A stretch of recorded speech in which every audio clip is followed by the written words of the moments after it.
Hello students, तो इस video में हम लोग प्रमेय नंबर 7 ठीक 6 प्रमेय हम पढ़ चुके हैं। ठीक, पहला थेल्स प्रमेय का विलोम, और दूसरा पढ़े हैं 2 हो गया। तीसरा पढ़े हैं पाइथागोरस प्रमेय, चौथा पाइथागोरस प्रमेय का विलोम। उसके बाद पांचवा पढ़े हैं 2 समरूप क्षेत्रफल का अनुपात इनके संगत भुजाओं के वर्गों के अनुपात के बराबर होता है, 5 हो गया। उसके बाद छठा नंबर पढ़े हैं यदि समकोण त्रिभुज में समकोण वाले शीर्ष से कर्ण पर डाला गया लंब, उस कर्ण पर डाला गया लंब और लंब से बना जो त्रिभुज है परस्पर समरूप होता है, और जो बड़ा वाला त्रिभुज है उसके भी समरूप होता है। ठीक, तो हम 6 प्रमेय पढ़ चुके हैं। ठीक, तो 7वां नंबर प्रमेय देखिए क्या कहता है। यदि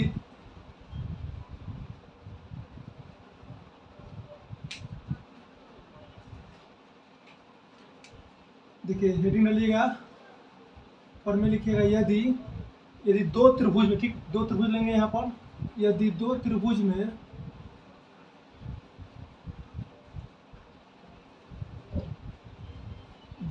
में ठीक इनके संगत कोण बराबर हो, ठीक 2 त्रिभुज में इनके संगत कोण बराबर हो, ठीक संगत कोण बराबर हो तो इनके संगत भुजा भी अनुपात होता है। ठीक, इनके संगत भुजा भी, तो इनके संगत भुजा भी अनुपातिक होता है। ठीक, संगत भुजा भी अनुपातिक होता है।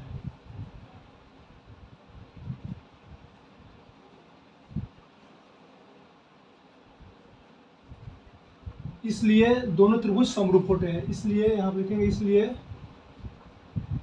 इसलिए दोनों त्रिभुज समरूप होते हैं।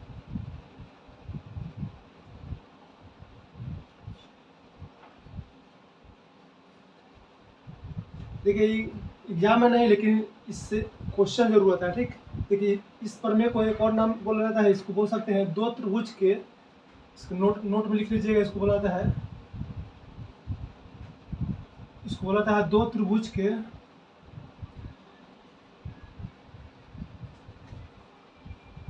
त्रिभुज के समरूपता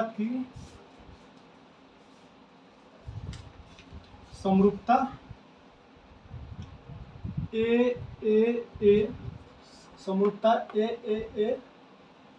कसौटी कहा जाता है। ठीक, ए कसौटी, ए का मतलब होता है कोण, ठीक एंगल, इसका मतलब होता है कोण,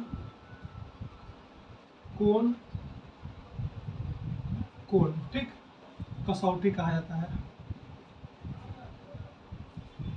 कसौटी को इंग्लिश में क्राइटेरिया बोला जाता है, क्राइटेरिया कहा जाता है।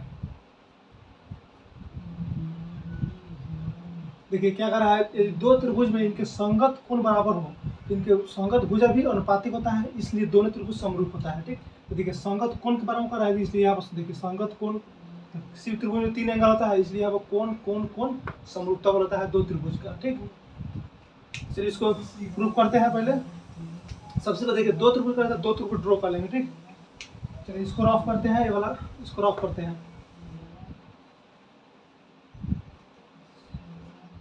ये कह रहा है 2 त्रिभुज यहाँ पे ले लेंगे।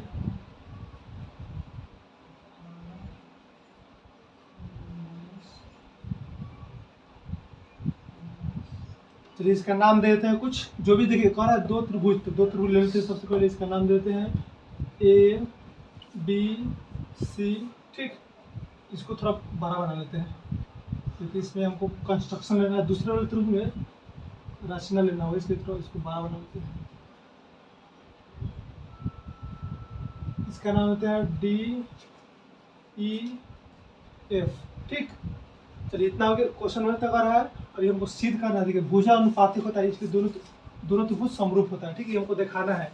तो चलिए सबसे पहले विशेष प्रतिज्ञा में क्या लिखेंगे,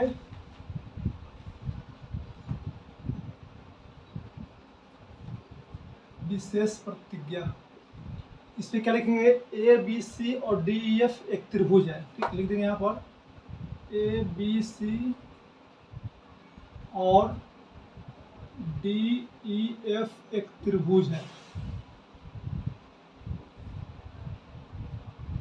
त्रिभुज है जिसमें क्या दिया, इनके संगत कोण बराबर दिए। चलिए संगत कोण बराबर लिख लेते हैं।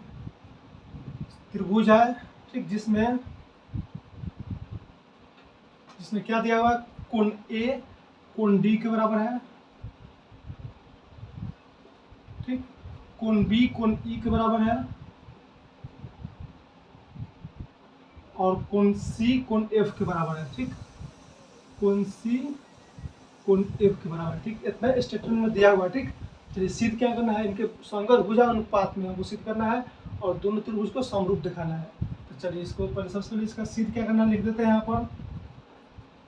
सिद्ध करना है,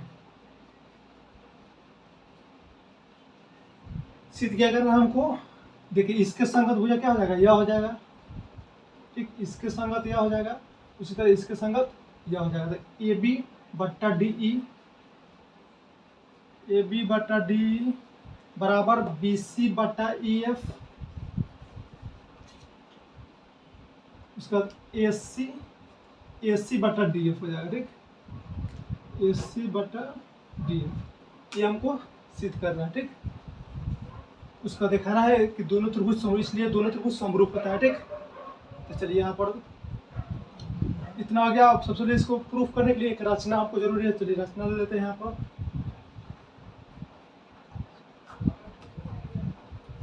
देखिए रचना क्या लेना है यहाँ पर, इसको थोड़ा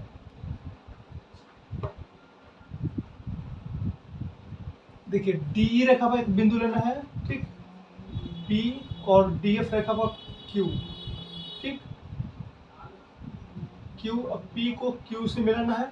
अब देखिए इस प्रकार लेना है कि ए बी बराबर डी पी हो और ए सी बराबर डी क्यू हो। बस इसी बात को लिखेंगे यहाँ पर। यहाँ पर लिखेंगे डी पी बराबर ए बी ठीक। देखिए डी पी बराबर ए बी, ऐसा इसको लिए हैं, इसको इस प्रकार करते हैं कि डी पी बराबर ए बी ठीक, तथा डी क्यू बराबर ए सी ठीक, डी क्यू बराबर ए सी ठीक। देखिए अपने से प्रूफ करने के लिए कुछ भी फिगर में कर सकते हैं ठीक, बस यहाँ पर दिखाना होगा क्यों कर रहे हैं, कंडीशन यहाँ बताना होगा, बस ये ध्यान रखिएगा। तो देखिए डी पी बराबर ए बी ले लिए यहाँ पर, उसके बाद डी क्यू बराबर ए सी ले लिए ठीक, इतना ले लिए। उसके बाद देखिए डी पी बराबर ए बी तथा डी क्यू बराबर ए सी काटिए ठीक, तथा P को Q से मिलाते हैं ठीक, तथा ये आप लिखते हैं dP बराबर AB तथा dQ बराबर AC काटते हैं ठीक, काटते हैं तथा P को Q से मिलाते हैं ठीक, P को Q से मिलाते हैं।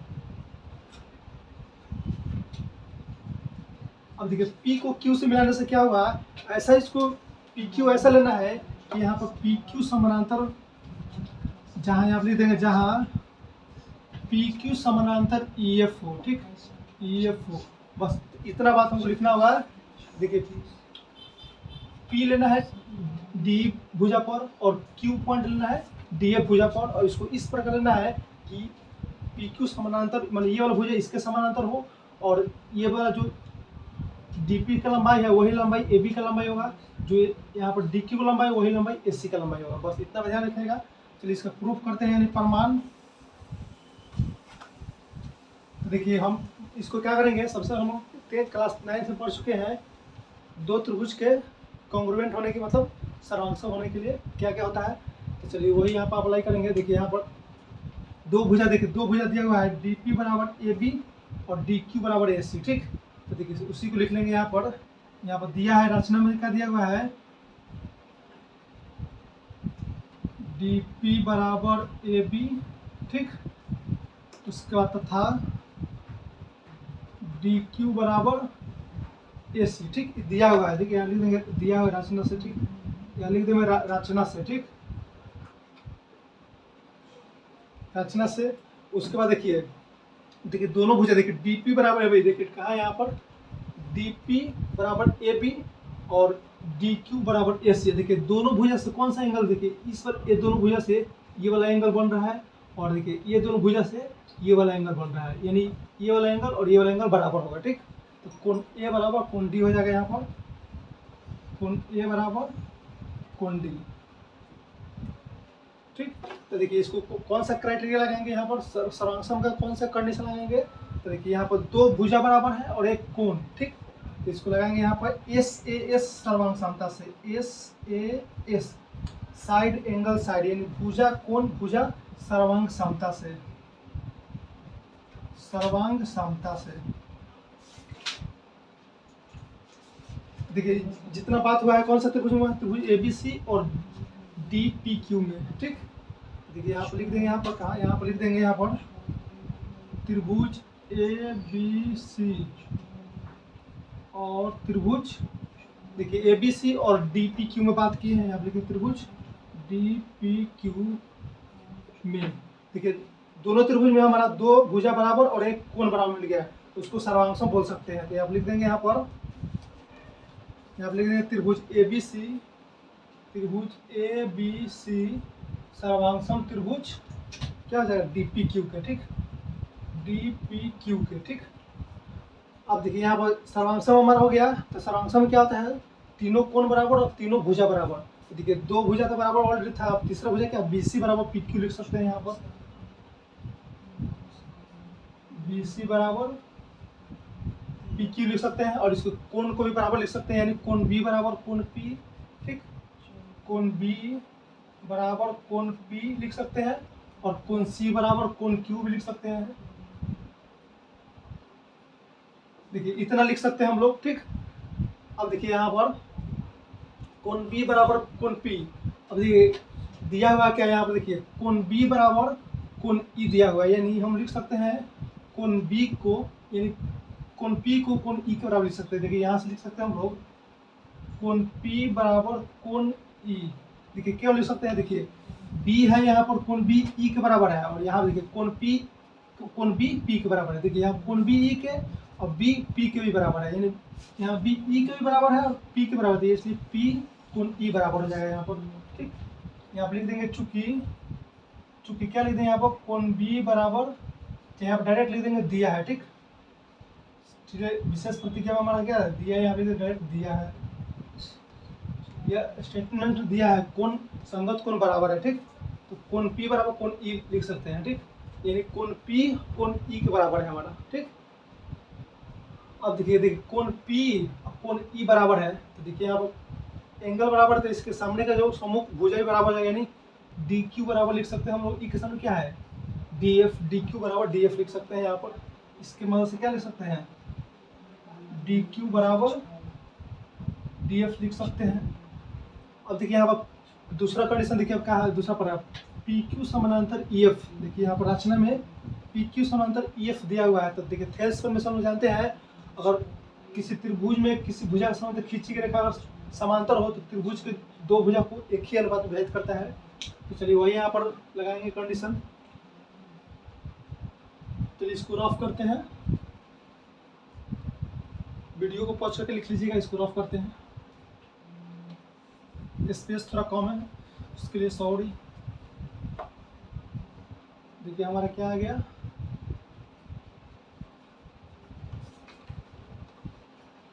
चलिए यहाँ पर देखिए पी क्यू, देखिए लिखेंगे यहाँ पर त्रिभुज डी पी क्यू